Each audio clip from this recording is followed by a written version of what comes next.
Hey everyone, in this On Location, I'm here with PJ Vic, and we are in far western North Dakota. We're actually out fishing on the Missouri River, a little backwater that comes off of the main channel. And of course, as soon as you hear Missouri River, you think walleyes, right? Yeah. That's not what we're here for. No. Well, we did catch some. We did catch some walleyes though, yeah. We're fishing a really shallow, connected body of water. Did you find 5 foot of water today? No. 4.8 max. Killing it. Yep. Just a soft bottom, pretty large body of water, connects at the top end to the river, rolls out at the bottom end, back out into the river, chock full of crappies, and they're big. I don't know that we had anything that would have taped 15 inches today, but I don't know that we had very many under 11. Lots in that 12, 13 inch range, 12, just 13. great quality. Now, of course, we did coincide our visit here with the appearance, albeit brief, of winter. It was actually cold today. This was a pretty good cold front we dealt with, and I would call that one heck of a win, as well as we did today for the conditions we fished in. 3 degrees this morning when we got out of the truck. I think it was about 50 degrees 3 days ago here. Yeah. And 3 days from now, it will be 50 degrees. Right. So as far as timing is concerned, we're horrible. Yeah, not good at all. But we got the fish to bite. And here's what we did. 2 things. To start the morning, we really weren't sure what impact we were going to see from the cold front, so we started out aggressive.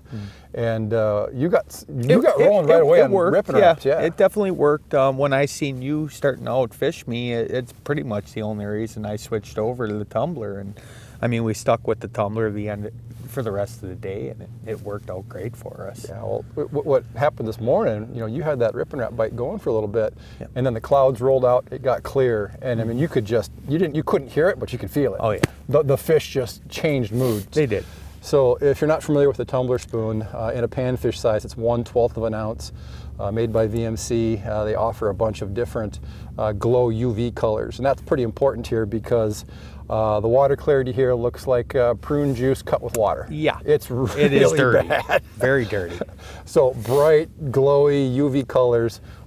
It was like the hot pink, the UV pink, and then the UV orange. Yeah. In the evening, you came on hot with that one. And one of my favorite parts about that tumbler is that little flash. What do you want to call it? The extra blade. Little flipper blade on the bottom. A little flipper blade. That really gets their attention. We tip those with minnow heads, and I think one of the main keys to success today was, PJ and I are starting to experiment with the Mega 360, getting comfortable with it. This would be about the third time we've had it out on the ice, where we're just kind of getting a feel for it. It came into its own today. Oh, it was awesome. I mean, great performance. I mean, that was the reason we stayed on crappies all day today. There's no structure here. We did mark a few sticks, right? It's just a soft bottom mud basin. We were able to chase these crappies all over and back again. The old saying, you can run, you can't hide. No, they weren't hiding from us. So by the end of the day, we put a bunch of nice fish on the ice. Mega 360, as we get more and more comfortable with it, I'm sure we're going to be incorporating that more and more into what we do out here on the ice. Just a couple things that really stand out to me so far for the ice fishing season. I have not fished in water deeper than 9 feet. Yeah. I have not stood on ice thicker than 5 inches. Nope. No, it's coming on slow and easy this year, that's for sure. But these shallow water bites are a lot of fun. It usually means aggressive fish, and we've definitely experienced that. Well, and it just goes hand in hand. I mean, sooner or later we're going to have to get out, in the double digits of depth of water, but there's just been no need to. These fish will stay shallow as long as you don't have a lot of snow cover and you just don't have a lot of ice depth. They're going to be in really skinny water, and it doesn't matter if we're talking about panfish or walleye or perch. They're just not going to be out, most likely, in the deep basins yet. Yeah. Look for them near shore. So no matter the species you're targeting, you can take what we did here, even if you'll never find yourself in western North Dakota, there's a lot you can take and apply from what we've been doing the last couple of weeks and apply it to where you fish for your favorite species. So it was a great trip out here, so much opportunity. We got to come back. This is an awesome area, and I love river backwaters, any river backwaters, but especially when it comes off a big river that holds a lot of large fish. Mississippi River nuts here, so I'm sure in the very near future we're going to be on the Mississippi River chasing perch. But we're going to come back out here sometime this winter.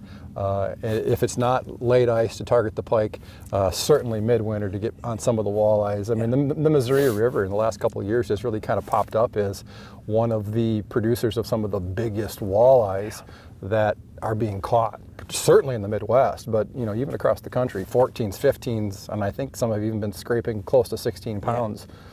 That's rarefied Very rare. It's high on my wish list right now. So expect to see us back out in this part of the country soon. Enjoyed fishing with you as always. From PJ, Vic, and I, thanks for tuning in. We'll see you next week. In-Depth Outdoors on Location, presented by Reed's Family Outdoor Outfitters. Reed's offers the best service, best price, best advice on all your favorite ice fishing gear. Guaranteed. Find them online at reedsports.com.